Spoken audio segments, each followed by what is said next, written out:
ये जंग जब तक जारी रहेगी तब तक ऊर्जा का संकट बना रहेगा। अभी तक सीज फायर को लेकर कोई बातचीत पुख्ता तौर पर नहीं हो पाई है। युद्ध विराम कैसे होगा? पहली बात तो तय है कि अब अमेरिकी राष्ट्रपति डोनाल्ड ट्रंप भी इस युद्ध को आगे नहीं लड़ना चाहते और न ही ईरान के पास अब उतनी ताकत बची है कि वो इस युद्ध को लड़ना चाहेगा।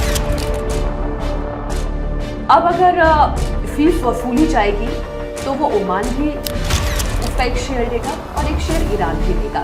नमस्कार, आप देख रहे हैं एजेंडा विद मीनाक्षी। आज हम बात करने जा रहे हैं लगातार अमेरिका और ईरान के बीच चल रहे तनाव के बीच स्ट्रेट ऑफ हॉर्मुज के अवरोध होने के बाद देश पर मंडरा रहा गैस तेल ऊर्जा का संकट। ये जंग जब तक जारी रहेगी तब तक ऊर्जा का संकट बना रहेगा। जब तक स्ट्रेट ऑफ हॉर्मुज बाधित रहेगा तब तक एनर्जी क्राइसिस बनी रहेगी। आज इस पूरे वीडियो को दो हिस्सों में मैं आपके सामने रखने जा रही हूँ। पहला हिस्सा तो वो जो अमेरिकी राष्ट्रपति डोनाल्ड ट्रंप और ईरान के बीच में हो रही परोक्ष रूप से बातचीत है। क्या इस बातचीत के जरिए कोई समाधान निकल पा रहा है?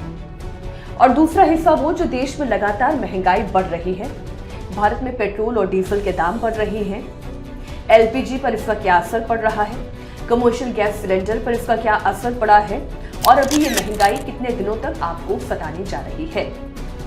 तो सबसे पहले तो पहले हिस्से की बात करते हैं।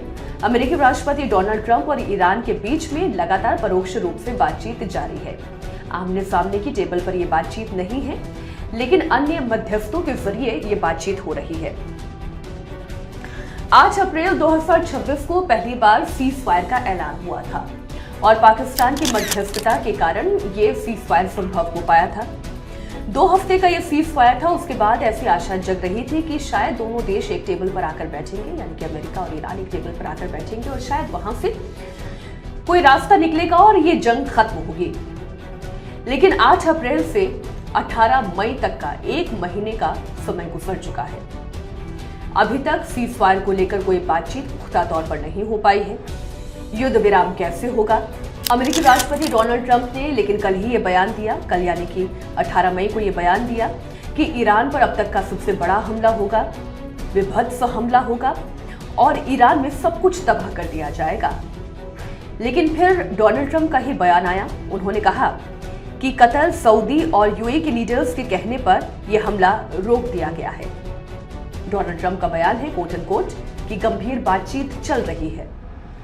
अब ये युद्ध शुरू होगा या नहीं होगा, इससे लेकर संशय बना हुआ है। पहली बात तो तय है कि अब अमेरिकी राष्ट्रपति डोनाल्ड ट्रंप भी इस युद्ध को आगे नहीं लड़ना चाहते और न ही ईरान के पास अब उतनी ताकत बची है कि वो इस युद्ध को लड़ना चाहेगा। अब केवल वो रास्ता अख्तियार किया जा रहा है जहां पर सैंक्शंस, परमाणु कार्यक्रमों को लेकर जो हमेशा से अमेरिका के टॉप ऑर्डर लिस्ट में रहा है, वो ईरान पर लगाना चाहते हैं और ईरान इन्हीं प्रतिबंधों को स्वीकार नहीं करना चाहता। सीज फायर एक्सटेंशन की बात करें तो 17 अप्रैल से 10 दिन का सीज फायर लगा, जो कि एक्सटेंशनल सीज फायर था और डिप्लोमेसी के लिए एक जरूरी स्पेस को क्रिएट किया गया। लेकिन सवाल यह है कि क्या युद्ध रुक गया? क्या जंग खत्म हो गई? और जंग अगर खत्म नहीं हुई है तो फिर सवाल आता है एनर्जी क्राइसिस को लेकर। अब जो बातचीत और नया प्रस्ताव है, पहले वो आपको बता दूं और उसके बाद फिर जो एनर्जी क्राइसिस है उस बिंदु पर मैं आऊंगी। बातचीत और नए प्रस्ताव के लिए इस वक्त यूएस और ईरान लगातार डील कर रहा है। 14 पॉइंट प्लान तैयार किया गया है जिसके 3 बड़े हिस्से हैं। पहला हिस्सा तो ये है कि युद्ध को रोका जाए। युद्ध को रोकने का अर्थ ये है कि हॉर्मुज स्ट्रेट को खोलना, समुद्री पाबंदी को हटाना और तेल एक्सपोर्ट में यूएस को छूट मिलना। तो ये पहला बिंदु है युद्ध रोकने का। दूसरा बिंदु है आर्थिक नॉर्मलाइजेशन, यानी कि इकोनॉमिक नॉर्मलाइजेशन की जब आप बात करते हैं तो जिस तरीके से इस युद्ध के शुरू होने से पहले तेल का व्यापार हो रहा था हॉर्मुज स्ट्रेट में, ठीक उसी तरीके से तेल का व्यापार हो। इसका मतलब यह है कि ना कोई एडिशनल चुंगी लगाई जाएगी, ना कोई टोल वसूला जाएगा। जैसे इस जंग के शुरू होने से पहले की स्थितियां थी, ठीक वैसे ही जंग खत्म होने के बाद भी स्थितियां बना ली जाए। तो पहला पॉइंट क्या हुआ? पहला पॉइंट तो यही हुआ कि युद्ध रोकना है और दूसरा पॉइंट ये हुआ कि इकोनॉमिक नॉर्मलाइजेशन करना है और तीसरा पॉइंट हो गया न्यूक्लियर की शर्त। जो one of the most important point है। यूरेनियम एनरिचमेंट को लेकर हक की बात हो रही है।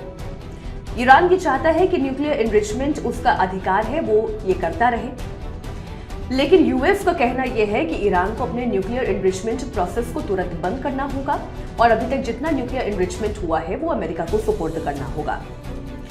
और अमेरिका ये भी चाह रहा है कि IAEA की निगरानी में शांतिपूर्ण तरीके से अगर काम किया जा सके तो वो विकल्प भी तलाशा जाए और लिमिट की बात बाद में हो, ये ईरान का कहना है। अब हॉर्मुज को लेकर जो नया मैकेनिज्म तैयार करने की कोशिश हो रही है वो एक सुरक्षा का मैकेनिज्म है जिसकी बात हो रही है। पिछले हफ्ते ही मस्कट में एक इंपॉर्टेंट मीटिंग हुई है और इस मीटिंग में तय किया गया, ये कोशिश की जा रही है कि हॉर्मुज में सुरक्षा का वो नया मैकेनिज्म क्या हो जहां से फिर से आसानी से ट्रेड किया जा सके। तो ईरान ने हॉर्मुज कंट्रोल करने के लिए एक नई अथॉरिटी बनाई है, पर्शियन गल्फ स्ट्रेट अथॉरिटी। तो पर्शियन गल्फ स्ट्रेट अथॉरिटी का मतलब यह है कि ईरान की शर्तों पर यहां पर एक ऐसी नियमन की संस्था तैयार कर दी जाए जहां पर स्टेक पूरा ईरान के हाथ में हो। अब फीस वसूलने का भी जो प्लान तैयार किया गया है ये भी ईरान का ही प्लान है, जहां पर वो टोल वसूलना चाहता है इस स्ट्रेट से गुजरने वाले हर जहाज पर। और प्रस्ताव ये है कि ईरान और ओमान हॉर्मुज से गुजरने वाली जगहों पर फीस लगाए, पैसा ईरान के रिकंस्ट्रक्शन पर लगाया जाए। अब अगर फीस वसूली जाएगी तो वो ओमान भी उसका एक शेयर लेगा और एक शेयर ईरान भी लेगा। ईरान ये कह रहा है कि जब तक यूएस ब्लॉकेड है तब तक हॉर्मुज नहीं खुलेगा और ना ही खोला जा सकता है। आप जानते हैं कि पूरे हॉर्मुज में इस वक्त अगर अंदर की तरफ आप कहें तो इनर ब्लॉकेज अगर ईरान का है तो आउटर ब्लॉकेज पूरा इस वक्त यूएस का है। और यही चीन के लिए, यही भारत के लिए और ये बाकी अन्य कंट्रीज के लिए भी सबसे बड़ी चिंता का विषय है, क्योंकि वो ये कह रहे हैं कि जब तक ये यूएस का ब्लॉकेज रहेगा तो ईरान अगर हॉर्मुज खोल भी दे अपने दोस्तों के लिए तो यूएस वहां से तेल के टैंकर्स को नहीं गुजरने देगा। और इसीलिए ही यूएस ने रशिया पर से 30 दिन का और प्रतिबंध हटाने की बात कही है, जिससे कि इंटरनेशनल मार्केट में तेल की कीमतों को कंट्रोल किया जा सके और एनर्जी क्राइसिस से कुछ हद तक निपटा जा सके। तो आप ये समझ रहे हैं कि ये पूरा straight of Hormuz United states of America के लिए कितना इंपॉर्टेंट है। इसलिए कि वो ब्लॉकेट नहीं हटा रहा है, दूसरा वो ये जानता है कि अगर वो ये ब्लॉकेट हटा देगा तो ईरान जिस पर्शियन गल्फ स्ट्रेट अथॉरिटी की वो बात कर रहा है, जहां से हर गुजरने वाले शिप पर वो चुंगी वसूलने की बात कर रहा है, उसमें दुनिया को बहुत बड़ा नुकसान हो सकता है। अब इसको लेकर जो अमेरिका का रुख है वो मैं आपको बता देती हूँ। तेल छूट को लेकर बातचीत के दौरान ईरानी तेल एक्सपोर्ट पर से पाबंदी हटाने के लिए यूएस राजी है। आप जानते हैं ईरान के ऊपर उनके न्यूक्लियर प्रोग्राम की वजह से ही पाबंदी लगाई गई थी और वो भारत, चीन, अन्य देशों को जो तेल एक्सपोर्ट कर रहा था उसके ऊपर पाबंदी लगाई गई थी। तो यूएस ये कह रहा है कि अगर शर्तों पर बात बन जाती है तो ईरान के ऊपर से वो पाबंदी हटा देगा। दूसरी जो फ्रोजन फंड की बात हो रही है, अमेरिका ईरान के विदेश में फंसे हुए अरबों डॉलर में से 1/4 हिस्सा भी छोड़ने के लिए तैयार है, लेकिन ईरान ये कह रहा है कि 1/4 हिस्सा भी आप क्यों छोड़ेंगे, वो अधिकार पूरा ईरान का है। अच्छा, न्यूक्लियर को लेकर तीसरा पॉइंट ये है कि न्यूक्लियर को लेकर नरमी चाहिए। यूनाइटेड स्टेट्स ऑफ अमेरिका कुछ शांतिपूर्ण एक्टिविटी में न्यूक्लियर एक्टिविटी के लिए तैयार है। मतलब पहला तो उसका इस्तेमाल केवल ऊर्जा के लिए हो, यानी कि कमर्शियल यूटिलाइजेशन के लिए हो, ना कि आपके हथियार तैयार करने के लिए, और वो भी IAEA यानी कि इंटरनेशनल एजेंसी ऑफ एनर्जी जिसे हम कहते हैं, वो एजेंसी जो केवल एनर्जी के यूटिलाइजेशन और उसके कंजम्पशन को लेकर एक निगरानी करती है, उसके निगरानी में IAEA की निगरानी में ईरान का जितना भी न्यूक्लियर प्रोग्राम काम कर रहा है उसकी वो निगरानी करेगा। अब इसके ऊपर बात कितनी बनती है, कितना इसका असर दिखाई देता है, वो आगे की बात है, क्योंकि बात बनते बनते बात हमेशा से बिगड़ती चली जाती है। ये बात तय है कि ये युद्ध अमेरिका नहीं चाह रहा और ईरान भी नहीं चाह रहा, तो फिर व्यवस्था क्या बनती है, सारी बात इसी पर अटकी हुई है। और जब तक नई व्यवस्था नहीं बनती है तब तक एनर्जी का संकट है। और अब भारत पर इसका क्या असर पड़ रहा है, उस बिंदु पर हम आते हैं। हमारे बाजार में तेल और गैस के CNG के जो दाम बढ़ रहे हैं उसके 5 प्रमुख कारण हैं। तो पहला कारण तो आप समझ ही गए हैं कि हॉर्मुज स्ट्रेट चूंकि ब्लॉक है, ईरान युद्ध चल रहा है, इसकी वजह से भारत की ऊर्जा आयात जो है वो बाधित हो गई है। भारत 50% तेल उसी रूट से इंपोर्ट करता था। दुनिया का 20% तेल इसी रूट से इंपोर्ट होता है। तो ये परिस्थिति जो 4 मार्च 2026 से बनी हुई है वो आज भी बनी हुई है। हॉर्मुज स्ट्रेट बाधित है, पहला कारण तो ये। अब दूसरा कारण ये है कि जो ब्रेंट क्रूड ऑयल है वो $71 से बढ़कर $107 तक पहुंच चुका है। और जो वहां से जहाज गुजर भी रहे हैं उनका जो इंश्योरेंस है, जो इस जंग के शुरू होने से पहले 2 लाख तक का था, $2 लाख की बात कर रही हूँ, वो आज बढ़कर $6 लाख पर आ गया है।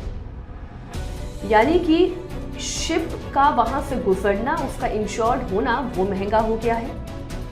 और जो भाड़ा भी है, जिसे आप कहते हैं कि ढुलाई, एक देश से दूसरे देश तक की ढुलाई, वो भी 3 गुना तक बढ़ गई है। तो पहला कारण तो ये हो गया। अब दूसरा कारण ये है ओपेक का सप्लाई कट होना। ओपेक आप जानते हैं कि वो देशों का समूह है जो तेल की सप्लाई करता है। ओपेक देशों ने 10.5 मिलियन बैरल प्रतिदिन का उत्पादन जो है वो घटा दिया है। ऐसे में पूरी दुनिया में जो तेल का उत्पादन हो रहा था वो कहां, फिर कौन से रूट से पहुंच रहा है, वो बात की बात है। यानी कि जहां से तेल निकाला जा रहा था, जिन रेगिस्तानों से तेल निकाला जा रहा था, वो तेल ही नहीं निकल रहा है। तकरीबन 10.5 मिलियन बैरल तेल प्रतिदिन कम निकाला जा रहा है।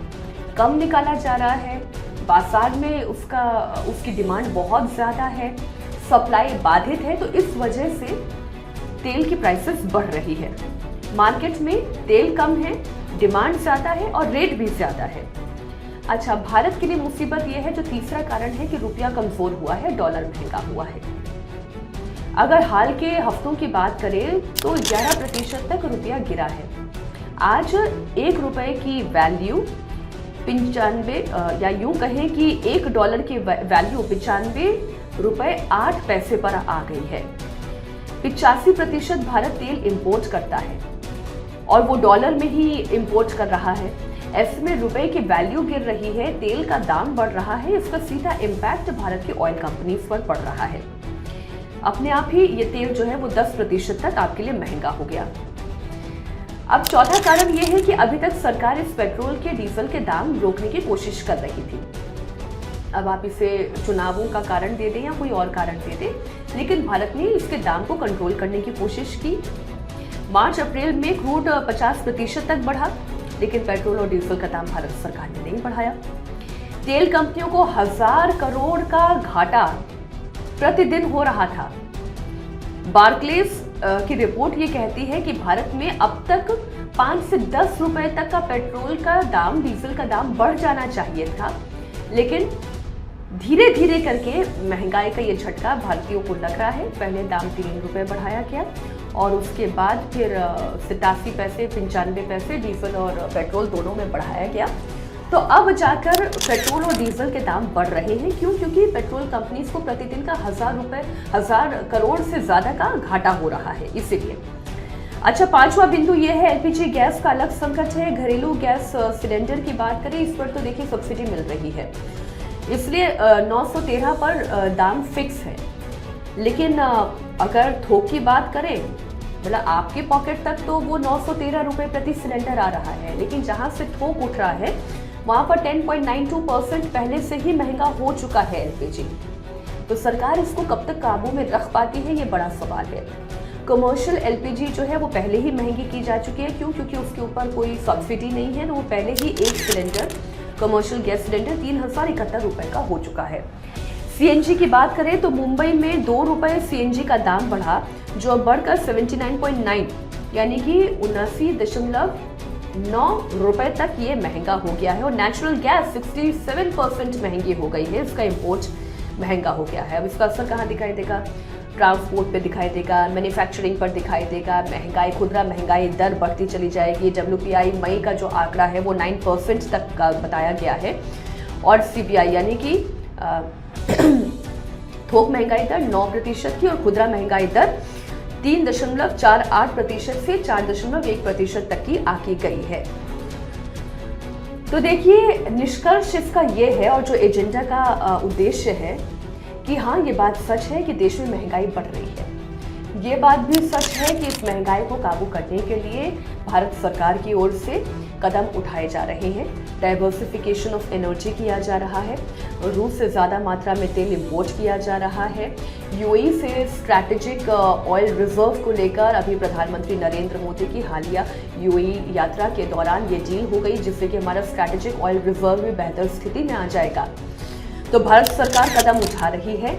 आम जनता भी अपने अपने स्तर पर जितनी बचत कर सकती है वो करने की कोशिश कर रही है। सोना और चांदी खरीदना बहुत कम हो गया है, उसका भी बाजार तेजी से नीचे आया है। लेकिन जब तक ये युद्ध जारी रहेगा, जब तक कि स्ट्रेट ऑफ हॉर्मुज निर्बाध रूप से सभी देशों के लिए खुल नहीं जाता, तब तक एनर्जी क्राइसिस बनी रहेगी। और आज जो पेट्रोल और डीजल के दाम 3 रुपए या 4 रुपए बढ़ाए गए हैं, वो आने वाले दिनों में 5 से 10 रुपए तक की बढ़ोतरी पर जा सकता है। तो महंगाई के इस चाबुक के लिए आप तैयार रहिए, आने वाले दिन और कठिन हो सकते हैं।